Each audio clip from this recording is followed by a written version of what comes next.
Welcome back to the Human First podcast with me, Adrian Murphy.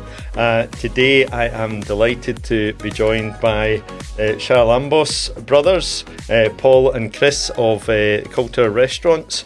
I for probably fair to say, best known for your Cail Bruich brand, amongst others. We'll get into that. So for those of you listening who haven't heard us before, we're going to have a bit of a conversation about your story, what kind of drives you. For those of you listening, the podcast's about, having great conversations with interesting people and also thinking about that intersection between, your business, your life, your family, your finances. Obviously, that's what I do on a day-to-day basis, and how you think about all of that, some of the challenges and stuff that you have to overcome. So first of all, thank you for joining me. Thanks for having us. Thank you for having us. Oh, that's great. So I guess, first of all, I like to ask what's going on for you right now before we get into a bit of the backstory, and which I know is really interesting. I've had the pleasure of knowing you guys for a while now, and also frequenting your restaurants, which are excellent, by the way. We'll put Thanks. that out there straight away. So yeah, what's going on for you right now that's particularly important? We have been working on a new opening for quite a while now, and it's had its hurdles with planning and licensing and various other legal things. So we're getting to the end of that process, Right. But getting over the line is taking longer than wanted and expected. But hopefully we get the right outcome, get it open and get trading. So I think that's probably the thing that's at the forefront of my mind daily at the moment. A lot of moving parts, a lot of different people involved, from contractors to designers to people at the council, all the people that have got a stakeholding at the moment. So that's at the forefront of my mind. Yeah. What's going on with me? I suppose, my role has changed quite a lot recently, so over the past few years, and still try to kind of get to grips with that. Obviously, I was very much in the kitchen, like day to day, all day, a lot of days in a row, which my family loved. So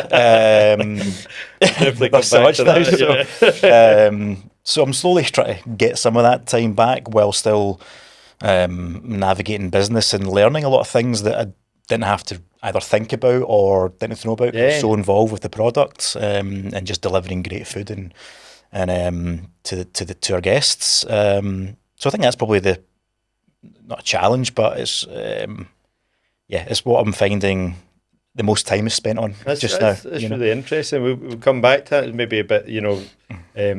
There always some discussion about purpose and direction and what we're doing, what we're going to do next. That's a really interesting one. So maybe if we then wind us back to the beginning, then how did this all come about? Two brothers with these wonderful restaurants now, but it wasn't always like that, I guess. So tell us your origin story. That was a while ago.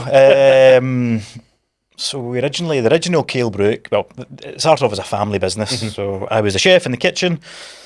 Paul was front of house, and Mum and Dad were involved way back at the start as well. My dad is still slightly involved, but more in a kind of maintenance role. So I'm delighted you said that. It was a family business. It was small. There was no expectations. We just thought that we could open a restaurant and just try and cook and make a bit of money, And the original Cail Bruich was down in Quarriers Village, where I worked. I worked for Quarriers Charity, and then the building that the training restaurant was in, it closed, unfortunately, and we got the opportunity to take it over, and that's how the original Cail Bruich started. So. But we weren't there for long, and we realised we had something good, something good on, but we needed to be busier as well. So Quarriers is a sleepy village in Renfrewshire, and don't get a lot of passing trade. We realised pretty quickly we had to get into the city. So and that's where the current Cail Bruich is just now. It used to be called the Parthenon Restaurant all those years ago. How long ago? 17 years. 2008 we opened. 2008 we opened. A good year as well to open a restaurant. Perfect timing. Perfect timing. Yeah, it's all planned out. Another great business decision. And tell me, what were the two you doing then at the time when you were working at Quarriers, Paul? What were you doing? I was in management. I had some experience of management from relatively early, to be honest. I was working in retail, and my the general manager at the time, the store manager, was like, I think he was kind of fed up listening to the same excuses and stories from people who'd been in the job a while. Yeah. And he was like, Paul, why don't you just take this job? Like, it was a managerial job who'd come up, and I was like, pff.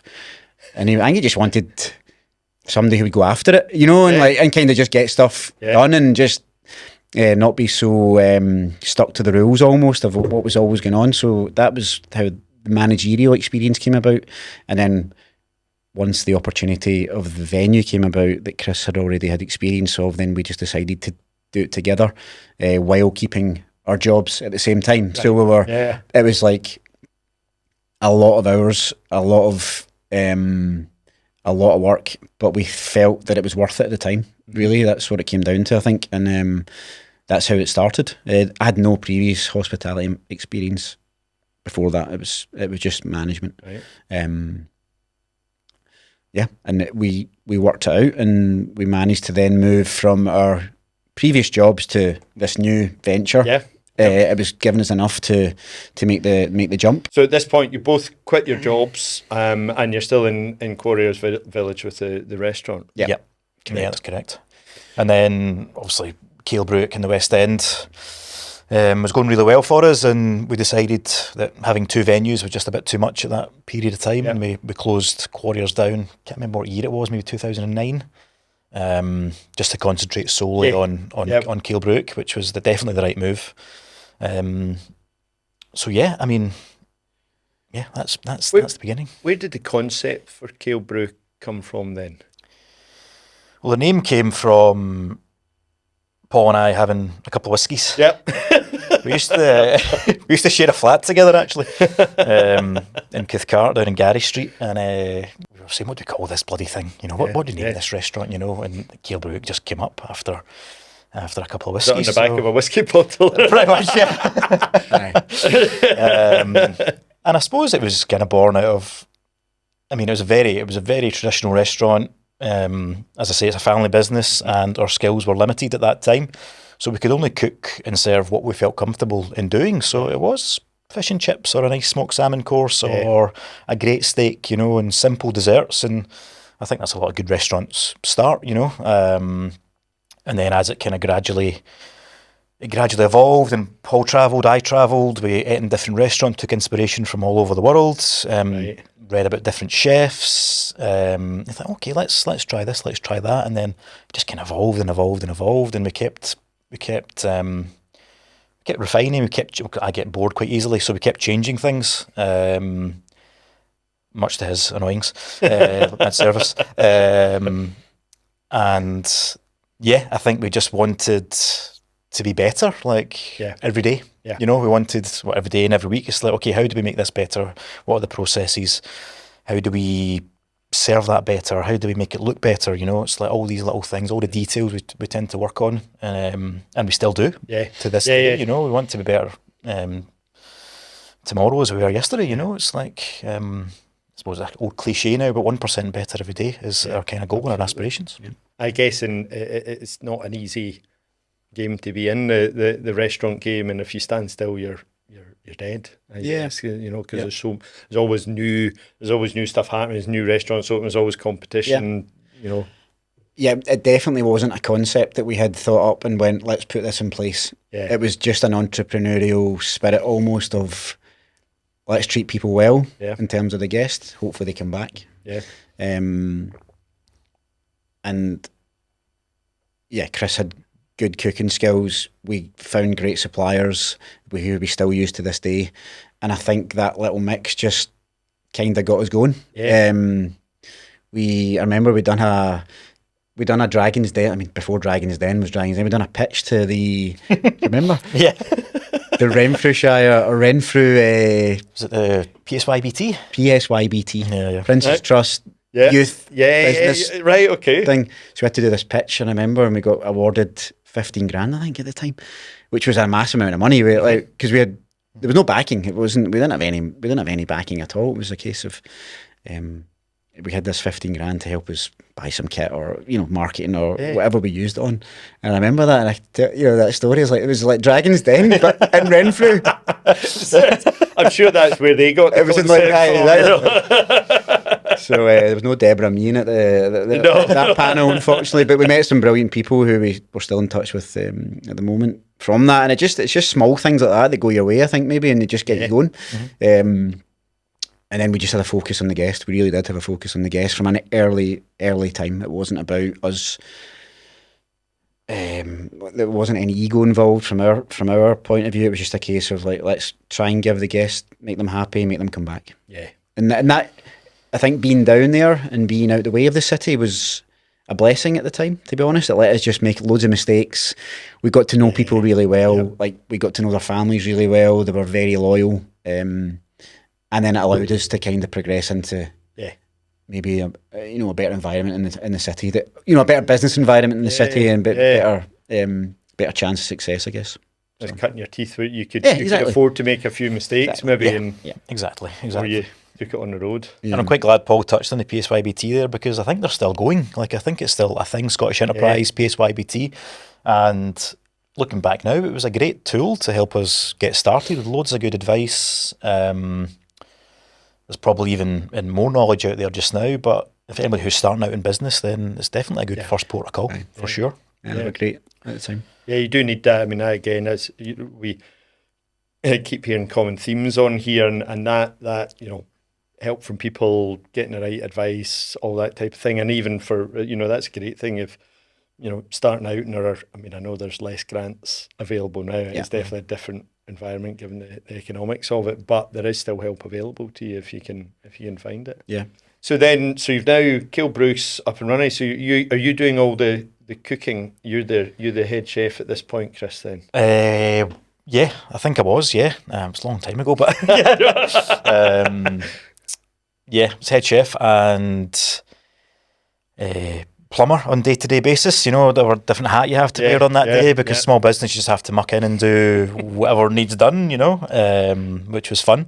I just had to, like we spoke about before, just kind of evolve the menu, evolve the dishes, try and always move with the seasons, which we still do to this day. That's what the restaurants are built on. It's not hyper seasonal, but we definitely do have 4 menu changes a year, and it's we tend to utilise the produce as available at that time. But even back then, that was still at the forefront of mind, and it's more relevant today than ever. I was just kind of cutting my teeth and trying things, reading cookbooks, eating in restaurants, just trying to travel around, see what everybody's up to. Was there any particular inspirations? Even before I became a chef, I watched The Naked Chef with Jamie Oliver. Yep. In my student days, I used to come home at like 2:00 in the afternoon, or maybe just wake up at 2:00 in the afternoon. And Naked Chef was on the television, and I loved it. It was great. I was like, wow, this young guy, and he was just doing some really cool casual stuff, and he looked cool, and he sounded cool, and he was in London, and this kind of the wee scooter, New York style apartment. It was very charismatic, and that's obviously why he's got to where he is today, because he is very charismatic. But he was a very talented cook as well. So I suppose that was my first kind of inspiration. There has been a deeper thread in terms of, obviously our heritage is half Cypriot and half Scottish, and my dad's father actually he emigrated to from Cyprus to Glasgow to become a chef, to work as a chef. So in the early 50s. So there's obviously something been there throughout the years. He came to work for Stackis when he was starting to build his kind of empire in Glasgow and open his restaurants, and then it's always been a common theme throughout. My mum and dad met in a Stackis place as croupiers in casinos. So there's obviously been a hospitality thing underneath that we didn't really know about until maybe comes out and where we've went with our careers. So but an interesting thread with that. It's funny, you're not conscious of it there, but you look where you've ended up. And my mum's a very talented cook as well. She always cooks at home. There was always a hot meal on the table, which I don't think really happens much anymore. It probably does maybe once or twice a week, but back when we were growing up, it was always a hot meal, ready, home-cooked meal. Nothing processed, No. everything fresh, which probably kind of got the juices flowing. And my mum wasn't there. I would cook in the kitchen and just try things and make a mess and annoy her, But no, she's very talented, and that's probably where my first inspiration came from. And then obviously the Naked Chef, and then the big chefs like Marco Pierre White and Jamie Oliver and Nico Ladinis, and obviously the Roux brothers, the Roux family are obviously gods in the catering hospitality world. And these kind of old school classical French chefs, and that's where my passion for classic French cooking came from. And it still is kind of grounded in those kind of fundamentals to what we do today. And so taking on, so Cail Bruich's now open, you're doing well. What was the next step? Try and make some money. Yeah. Brings us up to today. I think moving to the West End was a big move. I think there's some really big established restaurants there, Ubiquitous Chip, La Parmigiana, just on our doorstep, and some others. And you do feel definitely inferior.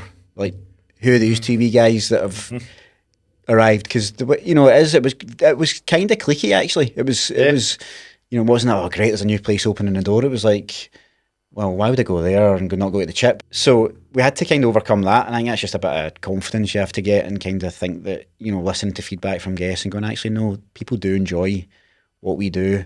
People enjoy the characters that are in the restaurant.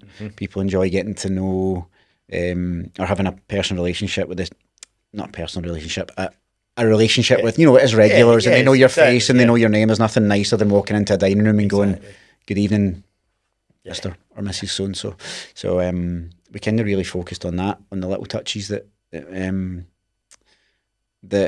made a difference to the guests. And as they say, you have to give a lot of stuff away for free as you're building a business, and which is always hard when you don't have any money to give away. Yeah, that's right. But it's a very, very true saying, and it's something that we kind of always go back to. It's like, we have to be generous, and we have been throughout the years. So I guess that was it, and then obviously developing the food and developing the wine, and we both done either training on the side or to make our knowledge better. Chris went away and staged abroad. These kind of things that just kind of add to your learning, I guess. It's always been a continual journey. You did actively seek out like your own personal development then, rather than just going, well, we kind of got something good going here, let's just go with that. Yeah, I think we're always trying to improve and trying to get better, and because like you said previously, if you stand still you're going backwards, and you go backwards pretty quickly in hospitality. So we always felt we had to be one step ahead in terms of what we're putting on the plate and how we're serving, and just the approach to the restaurant at that time. So we're always trying to develop new things and seek out what's the new trend, like who's cooking what down in London, all those kind of things. Yeah. Which is much easier to do now because it's all over social media, a touch of a button. Whereas before, you were kind of going on this is what I think, or this is my vision to something. There was nothing to back it up to go, Yeah. So maybe some of the stuff we did do in Glasgow was forward thinking back then. Yeah. Whether it be menu format, whether it be tasting menu, whether it be not doing a certain type of menu, and obviously we lost some customers along the way with that, but we felt it was the right way to go. The points at which with that again you kind of have to have the belief in what you're doing, because you can't please everybody all the time, of course, and you've got certain principles and ideas about how you think this should be done. Was there points at which it's always something that I have to recenter myself with a lot. It's almost like, if you don't back yourself, nobody will. And I do go back to that a lot, but that makes it easier, I think, when you do develop yourself. Yeah. And you do focus on not just the business but yourself in terms of training or seeking out things, and testing yourself against the things you're not good at. It's easy rocking up every day doing the things you're good at, but actually when the challenges that have to be met, then that's what I'm better at that now. and go and making sure that I can improve those areas of me, and that will help the business. So yeah, it's about backing yourself and learning the things you don't know well, and kind of scrubbing up on them. So yeah. And I think when you're starting out as well, or even if you're in the early years of business, there's an arrogance and also a naivety around what you're doing. It's like you don't really think of the consequences, you just do it, you know, and then worry about the consequences later. So as I've gotten a bit older and a bit more experienced, that's a bit more kind of controlled, you know. It's measured is the word. And you put the ego aside, and the arrogance goes, and you say, okay, what is the best decision I can make for the business, you know? And everything that we discuss is probably based on that, you know, those kind of principles. Yeah. And how going from one restaurant then to multiple restaurants? When was the second venue you opened then? 2019, July 2019. Again, perfect timing. You're tight. You guys are awesome at timing your restaurant openings. Yeah. 2019, July 2019. So, which was a concept kind built around. We wanted something maybe more relaxed, maybe more wine led. It was based on some amazing wine bars / casual bistros almost that we explored in a couple of cities around Europe over a couple of years, and came back with those ideas. Counter dining, small, like good music, chefs on show, all these kind of things, which is pretty new in Glasgow, to be honest. There wasn't much kicking about at the time. Much more common now. But that's where the idea was born out of, and we took the site on Great Western Road, just a mile or so away from Cail Bruich, and then we got that opened in July 19. Yeah. I think going from 1 to 2 was really solidified when we knew we had the people that could do it. Aye. Rather than going, oh, I'm going to go and do this myself, it was like, now we've got good people who are ready for something else, or who are ready to grow into a bigger role. And I think that's when we felt ready for it. We had some experience of like designing places and working with designers, and the actual nuts and bolts of getting it open. But once we knew we had the people that were on the same wavelength in terms of hospitality minds, then we knew that it would be a good bet. Yeah. That you developed them through Cail Bruich, through what you were doing, and you go, right, you guys, we want to give you something to take on. You know, help meet your ambition to go on and have a bigger role. Yes. Yeah, for sure. I think we can't get anywhere without good people, and that's in any sort of business. You know, you're only as good as your staff, and we're very, very lucky to have very talented people working for us, who make our jobs slightly easier, or we don't have to worry about certain things of the business. And maybe they want to work for us because hopefully we are good bosses, and we pay people well and treat them fairly, and all these kind of things, you know, which hospitality's got a kind of reputation of being a bit shit to people, and just not rewarding people in the same way as other industries. It's still looked upon as perhaps not a full-time job, you know. It's like when you chat to people, oh, I work in hospitality, okay, is that you just doing that until you get a real job? Or what are you studying? Or like, no, this is my job. This is what I do, it's what I love. It's my career, it's my career, you know. But as other countries, Australia, America, it's a trade, you know, and you're rewarded as such. And I think we've realised that recently. I think it's definitely improved over the past year or so. And chefs and front of house staff and hospitality staff are rewarded for the work that they do, and the hours aren't too high. And I think that's really important to find that work-life balance in order for the hospitality industry to actually grow and evolve, you know, because I think we scared a lot of people out of the industry, and it was their own fault. You know, I think the work-life balance thing is something that we were absolutely terrible at when we, when we had children pretty early in our journey on the business journey, which again maybe wouldn't be in the guidebook, like you know what to do, but it was like we committed to the business, and I'm pretty sure both our relationships and our early years with our children weren't ideal. If I'm being perfectly honest, managed to get through it, but it was not something that I would have would do again. Yeah. And I think just coming from that point or that place gives us that, it's not just always about your work. Yeah. And we're fortunate enough that some of our staff now are having children, which is amazing. Yeah. But it's like, I don't want them being in the position I was in. No. It's a horrible way to feel. And the stress that comes with it is unnecessary. So it's like trying to make sure that the business can function, of course. Yeah. There's margins to be met, and there's results to be had, and there's profit to be had at the end of the day. But it shouldn't be it shouldn't be a cost to everything. So I think that stood in good stead, to be honest. And I think in terms of hospitality, our staff retention is relatively high.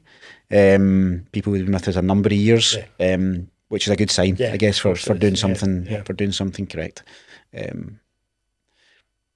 So I think coming from going through that experience maybe wasn't great for us, but it's definitely helped us be better employers over the years. Yeah, you can empathise with their situation rather than just absolutely. continually just beating them with a stick and forgetting they've got a life as well. And it is it's a big topic just now, isn't it? I mean, we don't want to perhaps dwell too much on the pandemic, but you guys would have suffered as much as anyone, given the trade you're in. Hospitality was decimated during the pandemic. Yeah, absolutely the worst feeling in the world. Those couple of days after you had to close, and then I suppose, I'm the kind of sole breadwinner in my house, and it was like, okay, what do I do? Generally, what am I going to do? How am I going to support my family? How am I going to support my children? I'm lucky to have a very, very supportive and loving partner who allows me to do what I do, and does an amazing job with the children. And that means I can focus on just the business. But if I don't have any business to focus on, it's like, okay, how do I provide? Yeah. How do I kind of keep up my end of the bargain? It was really, really tough. But the weather was nice, so it became a bit more enjoyable at those times you're off work. So it was a huge range of emotions. It was like, oh my God, what's going to happen? There was tears, there was all sorts, and then the reality kicked in.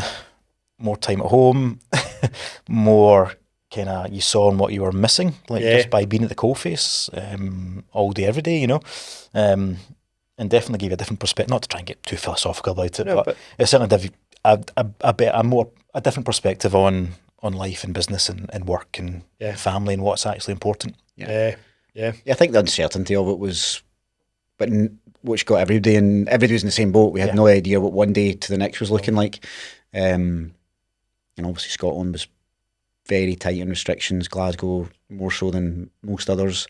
And we thought it might be a few weeks, which became a few months, which became 18 months. And, it's looking back, it was hopefully nobody has to go through that kind of stuff again. But I think what the emotions that you go through, you're obviously taking on a lot of your staff's emotions.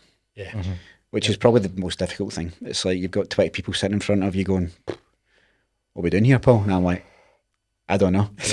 I really don't know. I don't have the answers. And luckily we didn't lay anybody off, which we are extremely proud of. And we managed to pivot the business into something that was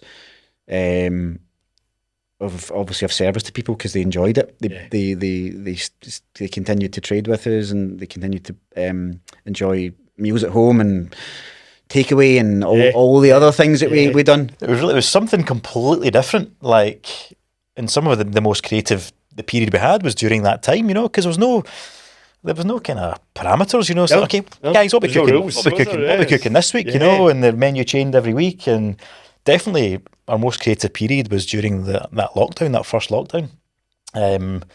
I wouldn't want to repeat it, I don't think, but probably without government support. But it was great. We had a bakery going. We were making sandwiches and just opening because we were very much like fine dining restaurant, and I think doing the at-home stuff in the bakery kind of opened their eyes a little bit to more kind of casual kind of concepts and what people actually want to eat on a daily basis, which actually progressed into something else. We opened a couple more venues, But we wouldn't have done the other venues without doing that first, I don't think, because we had that experience. Yeah. We could, again, make mistakes. Yeah. Because we could keep them all in-house, like we did at the first restaurant. So It was a bit like that, going back to the wild old days of just absolutely figuring it out, and actually out of that came that creativity. Flying by the seat of your pants, figuring it out. Okay, a booking system. Okay, how do we deliver the food? How do we get it in the tubs? How do we keep it refrigerated? Like all these different things. It was mad. Yeah. I remember driving to work one day and the queue up Great Western Road for the bakery was like from CB way past bread meets bread, and I'm like, what have we've created a monster here? We've actually created a monster. But it was great. People, I suppose it was testament to people's perception of the quality of Cail Bruich.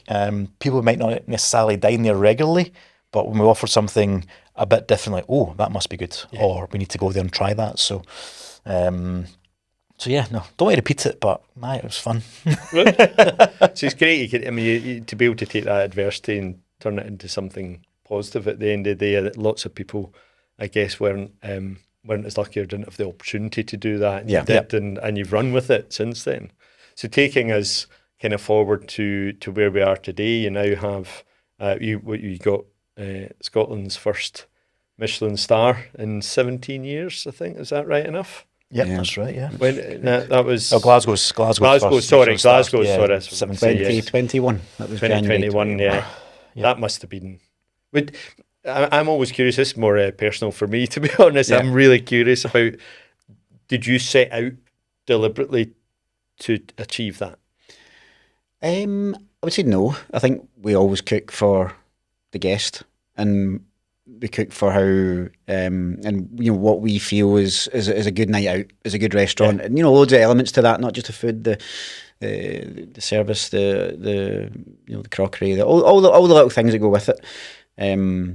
So it wasn't, no, we want to get this. I think it was, we've always had relationships with Michelin over the years in terms of people coming in. We know they've been in, they've had chats with us. So we've always been on the radar, as you say. But there's loads of restaurants in Glasgow that have been on the radar and have been enjoyed in the guide over the years. Obviously, Lorna McNee comes on board, and the funny thing with that is the agreement was done just before COVID hit. So early 2020, she was joining in. Supposed to be later on in 2020. Yeah. So Lorna was coming from. She had an amazing career at Andrew Fairley's and decided that it was time to move on.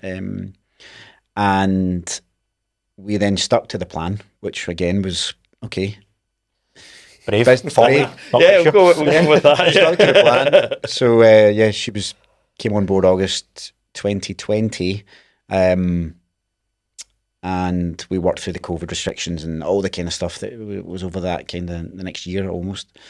And then, they awarded the accolade in 2021. So, fantastic. Amazing achievement. Amazing achievement from the team. Like, to do it in such a short space of time. It's obviously been built on years of consistency almost as a restaurant, still being there just over the course of time. Exactly, is a testament to that. And then obviously, Lorna has brought her own style of food, her own stamp on it, and kind of taken that on. So it's it was amazing to be involved in. Again, coming from such a negative period in everyone's life to this amazing moment. And it really felt as if we were ready to kick on from that. So and then you have to retain that every year, is that? Yeah. So it's based on a anonymous visits, obviously throughout the year, maybe 1, 2, 3, 4. Really, right? Right. It's not just somebody turns up and just your luck. Yeah. No. So we've managed to retain it every year. Again, testament to the staff there.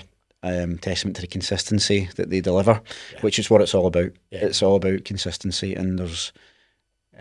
We've always had that at the core of our thinking is can we do this day in, day out? Every lunch, every dinner, every lunch, every dinner. What staff does it take to do that?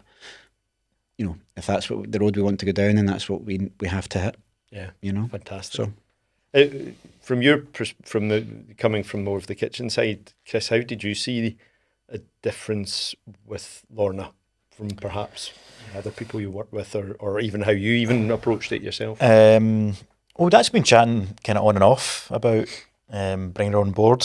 She approached us, must be 2019, I think it was. We kind of I ate at Andrew Feely's a couple of times. I knew Mark and Ian, Mark Donald and Ian Scaramuza. I knew them pretty well, and I ate in Andrew Feely's restaurant a couple of times, and she kind of knew who I was, what I did, what I owned, and we kind of chatted about the fact that she was looking to move on, but nothing kind of came of it. And then she came on board again just after COVID, and when we took on Epicures down in Highland, again, that was a new business partnership which we hadn't done before, working with other people. So that was the kind of catalyst for bringing Lorna on board, to say, okay, we've got this opportunity to do another venue. Okay, what's the team look like? We've got Lorna looking, okay, let's bring her in here and see where we go. And we moved our current team to the new venue. It didn't work out exactly how we planned, but that was the thought behind it. Yep. But she brings a great eye for detail. Yeah. She's extremely talented. She coaches the guys really well. She's very product driven. She doesn't accept second best. And I think, just like Paul's mentioned there, just driving that consistency on a day-to-day basis. You know, that's the biggest thing. And she's constantly pushing, trying to be better.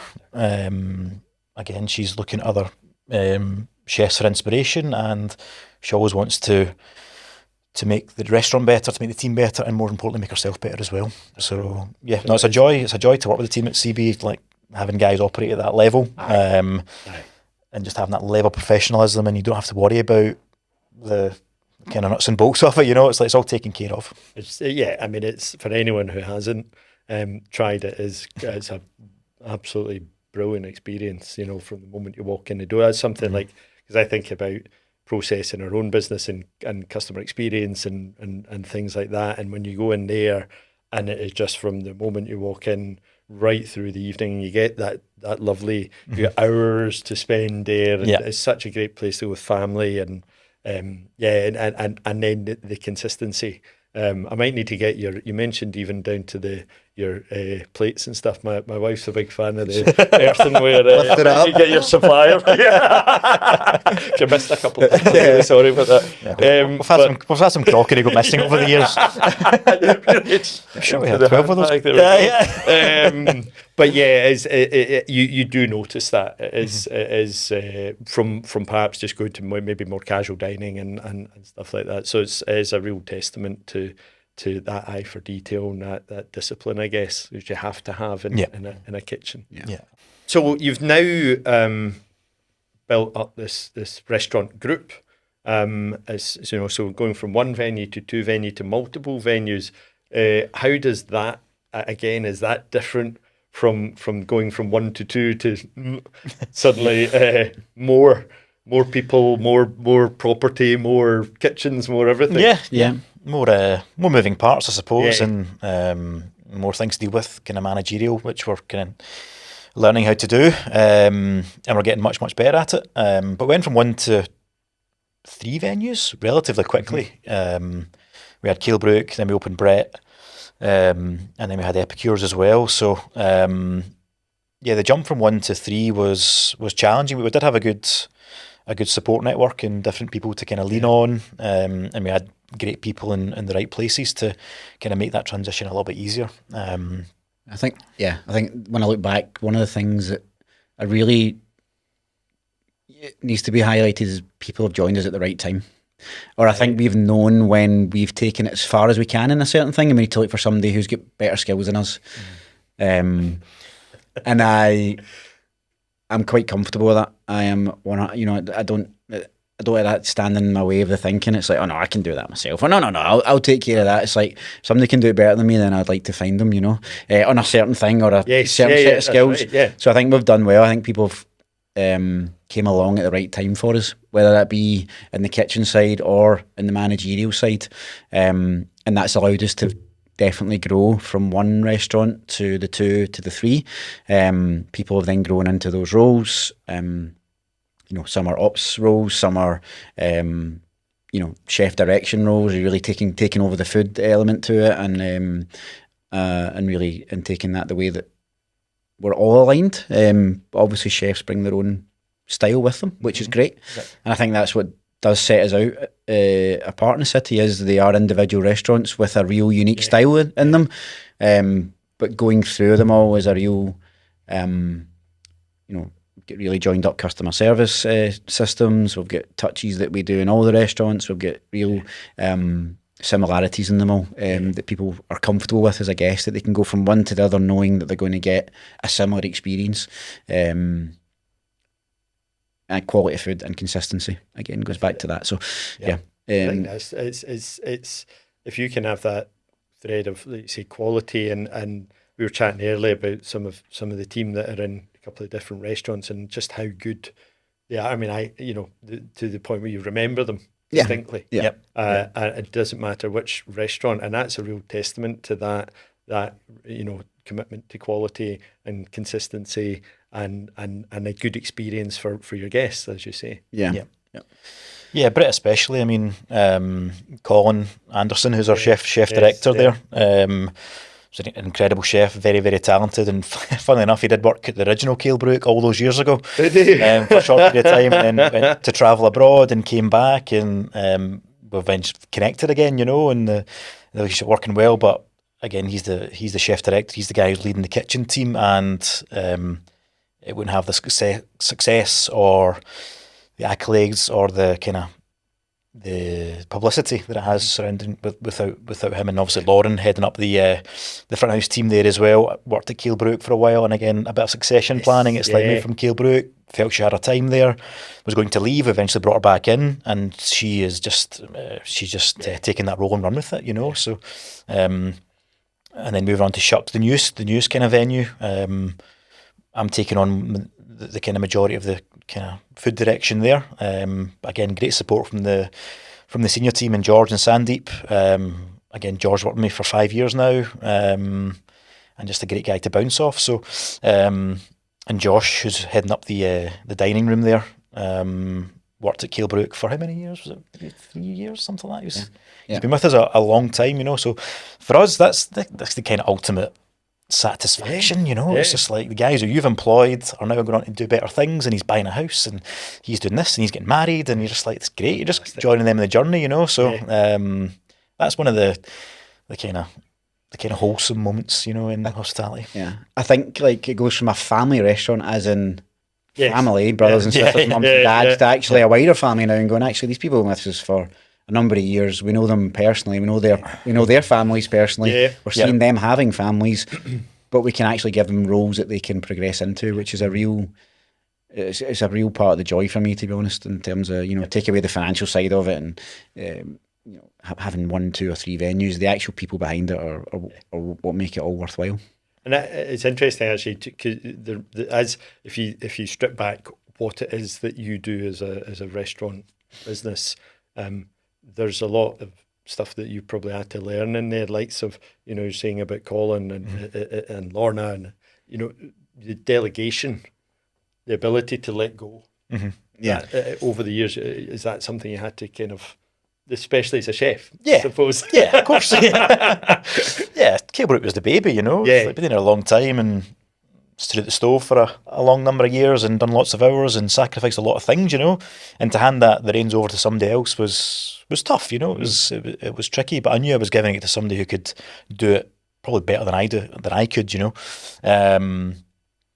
and it's paid off, it's got to a better place, and it's allowed us other opportunities. So yes, my ego took a bit of a bruising, and I still feel very connected to the restaurant, but like I said before, ultimately I just wanted what's best for the business, and if that means me moving into another role and somebody else taking on the reins to take it in a different direction, then so be it, and that may happen in the future again, so but I still get my creative kicks at the other venue, mainly Shucks, and I'm still in with the team 3 days a week, it's like I'm business owner, pay the wages, but I like standing next to the guys, doing mise en place and making the sauces and teaching the guys and coaching them, and that's where I get my kicks from now, and some of the guys are like, you're the boss, you shouldn't be here, I'm like, don't care. It's like, Give me something to chop. Give me something to chop. Yeah. I can do it faster than you.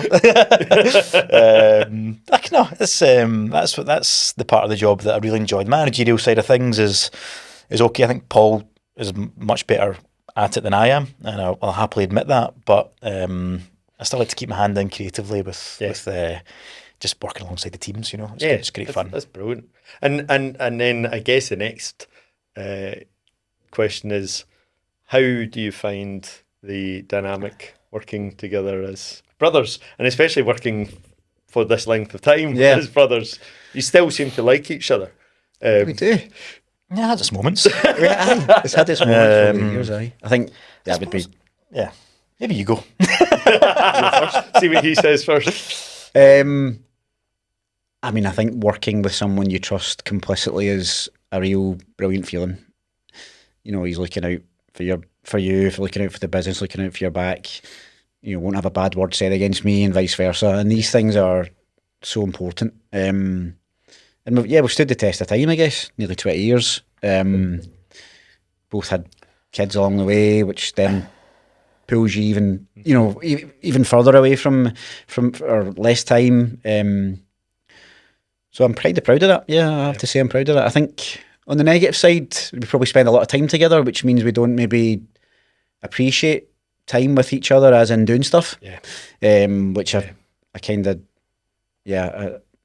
I'm kind of sad about that, but not sad. I don't miss him, so I don't then. I don't need to arrange stuff with him. Like he's not flying into town, and I'm like, I need to see my brother for the weekend. It's that kind of feeling. Yes, yeah. But we do try and get a game of football together, or we get a game of golf, or we get some gigs and stuff. So there is times, but I just feel like we see each other every day. So you're like. You tend to veer away from each other, when it's a social thing. And it's hard not to talk about work as well when you see each other, because we're just so involved in it. And then you have a family occasion, it's hard not to talk about work, and I'm like, don't really want to talk about this, I want to talk about something else, but it just seems to crop up in conversation. So, it has its challenges. I mean, I don't think I want to do anything about anybody else. I think the trust thing's huge. I think we both want what's best for the business, and we'll make decisions based on that. But yeah, the kind of social side of things, it's a different dynamic now, being brothers. So yeah, I mean, we like each other still. Yeah, that's good. And his daughter started working, which is weird. Full circle. Starting our hospitality journey. So Lola's just 16. She's 16, 17 on Sunday actually, and she's just started at Brett. Doing 1 day a week. So she's juggling that. She's juggling her dancing exams, and our kind of regular school stuff. So she's great, and I think she's enjoying it. She really enjoys it, and she loves the team there. They're very supportive of her. She takes the menu home and stuff and wants to learn it. And there was a menu change recently, and she was getting stressed about it. Like, why'd you always change the menu, Dad? I was like, I don't want it's Colin. She's getting that from her. That's what chefs do. That's what chefs do. You need to sign with the menu notes. You need to sign with the menu notes. So, and was that her idea? Did she come to you and say, I quite fancy trying this? Yeah, I mean, I think she's kind of looking for a job. She's just turned 16. Yeah. She was spending far too much time at home, and I just thought, no, you need to get a job. So I think for kids that age, it's quite difficult. People take a chance on them, It's like 16, no experience, like what do you know, kind of thing. It's the kind of thing. So yeah, Brett was the perfect venue for her to start her journey. And it can take you all over the world. I mean, if you got hospitality experience, you can work anywhere in the world, and it's a great industry to be in. So I can hope she sticks it. She goes through her studies or whatever she goes on to do. There's always a restaurant near a unit. And people need fed and served. So it's a great life skill to have. And I think it brings about a sense of humility, if I'm being honest. Like, serving the public, I think you kind of understand and see a lot of different people and characters and situations and how to deal with them, and I think it sets you in good, just to give you a kind of grounding, It's not a skill set that is taught anywhere. No. It's something you have to learn through exposure, through experience, and I think probably too often these days that people don't get that experience, and therefore when they come to the workplace, are starting from scratch almost. Yeah. And maybe even after university, it's an issue. You'll see it, in the service sector. It really has an impact. Yeah. So then that's quite nicely kind of moving us on to the future and how do you guys think about the future of the restaurant group? And also, you've got your own lives, your own separate lives and your own families and, different dreams and ambitions for that. How do you think about that and how do you manage that? And do you talk to each other about it? How does that work? Yeah, I mean, we always chat about the future and what it looks like and what it holds and are there opportunities out there? Do we want something bigger? Do we not? Like 3 venues is busy, it's enough for us at the moment, but that's not to say those plans don't change. I think we're both aspirational. We're young enough. He's definitely fit enough, maybe not so much me, to kind of journey through the next 5, 10, 15 years, But yeah, I think we've got some more in us, for sure. Well, me anyway, yeah, I've definitely got the desire and the hunger to do something a bit bigger, for sure in my home city. Because I know people keep chatting about maybe to do something in Edinburgh. I was like, it's fine, it's a good food city, but I want to drive to Edinburgh every other day and get stuck in traffic. And I'm a Glaswegian born and bred. I enjoy having my restaurants here. I enjoy what I'm doing to the city if I'm doing something good, hopefully, and putting my mark on it. So and hopefully we've done something good for hospitality over the years, and we continue to do so. So yeah, that was maybe not a very specific answer there, but it's an answer. It's an answer. And I suppose it has to be an end goal. There has to be a strategy for exit. Yeah. I mean, Paul's slightly older than me. You wouldn't want to look at him, obviously, but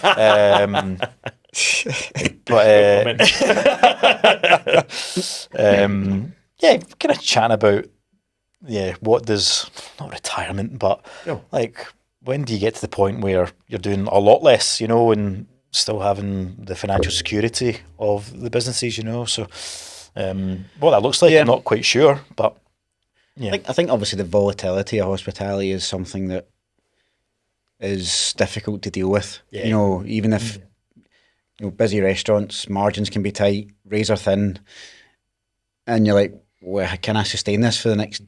Can I sustain this level of uncertainty for the next 10, 15 years, or is there something easier I can do? Probably. Yeah. So that's definitely in the back of my mind. But then again, it maybe goes back to that succession planning which we've always had, and that's shown through people who are still working with us in bigger roles. Is maybe the plan is these people take them over. Of some kind of level, of some kind of involvement, take them over. So it's their thing to run with and their thing to learn what we've learned and actually have to make the decisions and make the calls day to day. And we can still have our influence or still give our support to whatever level that looks like. So maybe that's the model we go after. But in terms of exit plan, never really thought like that. Never been like that. Like, I'd never really been a concept guy or an exit guy. I've just been a guy that just deals with what rolls in the day. Which varies day to day. And I think entrepreneurship does come down to that. It's finding solutions. It's like adapting and finding solutions. That is a key skill you have to have. It's not like I'm doing it this way, because it doesn't always go in a straight line. I think we're pretty resilient. I think you have to be in business, especially with the last few years we've had. And I think that's our characters, perhaps subconsciously we know that, like we're a resilient duo, and we can roll with the punches and we can pivot and we can navigate and we can fly by the seat of our pants and we can wing things, It's just like, but ultimately we do things to a high level and a high standard, So, There's definitely something in there about that risk.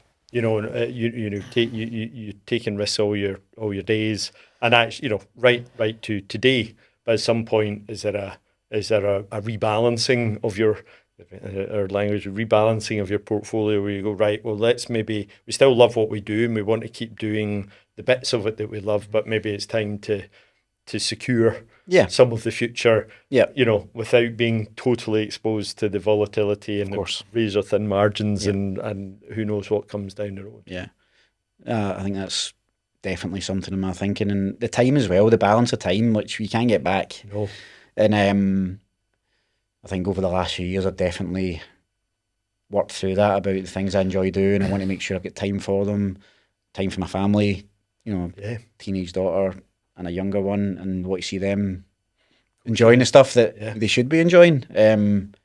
But also being able to support staff and do what I need to do and make sure that that's not neglected, you know. So it's just finding the balance, and whether that means the venues we have at the minute are enough, fine. If maybe there's scope to do more, fine. It's like, you know, I don't think I'm against going either way, to be honest. But yeah, I think I don't want to regret not having time to do the things I enjoy out with the businesses, because the stuff that makes you happy. I think that's just a lot of the time when you speak to, you know, busy entrepreneurs, business people, you know, love what they do. They're very passionate about what they do. You know, that aspect of that's great, but what are the other non-negotiables in your life that you have that aren't about business, that are about, you know, whether it's family and finance and relationships and quality of life and time. I mean, you touched on that. Time is something that we can't get back, but you can exchange money for time, if you like. That aspect of it will give you some more time to spend with the people that you want to spend it with. Have you over the years then that's kind of become much more front of mind? 100%. 100%. Yeah. It was like business, and as I said, family were neglected to a point, and then that has to be rebalanced at some point, and it has been. And I couldn't go back to the, you know, the other scenario. But yeah, working through that and just trying to, like, you know, obviously trying to do things to the best of your ability is what gives us the drive. But I can't do things 100%. It's impossible. Yeah. I need to be comfortable with 80%. Yeah. And if 80% is good enough, then I'm good with that. And I think having that constant drive of has to be perfect, has to be this, has to be that.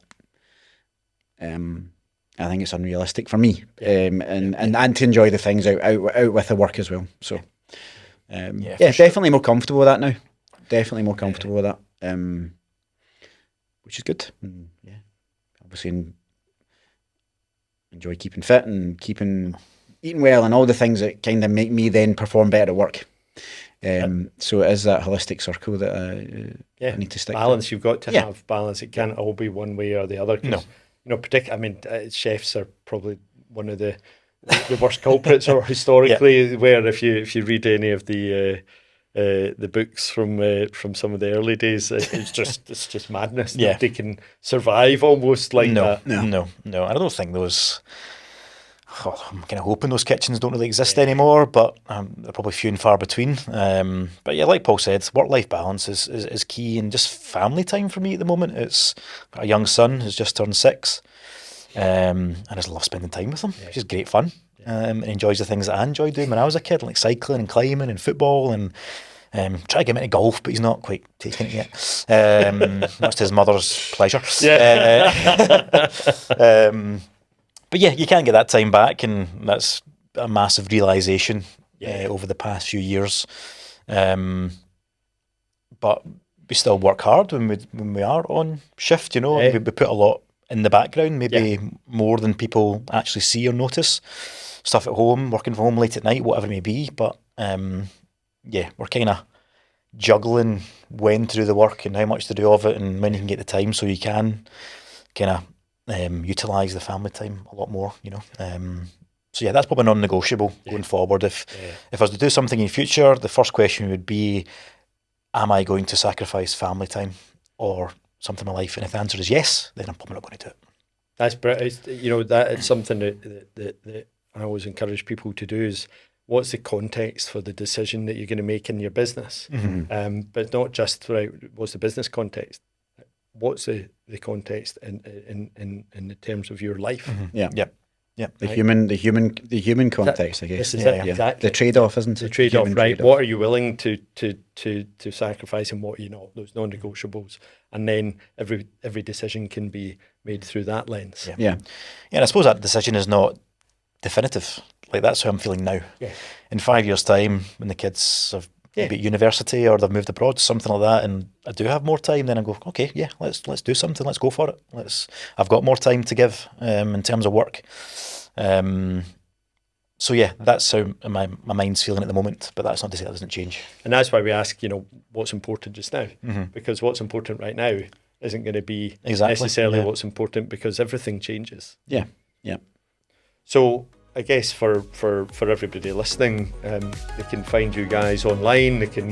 The great thing about what you do is they can come along to your restaurants. Absolutely. Come and have dinner with us, and let the teams take care of you and have a great time. Yeah, That's what we aim to do. So Absolutely, I'd yeah. love to see people. I can certainly attest to that. They'll have a great time.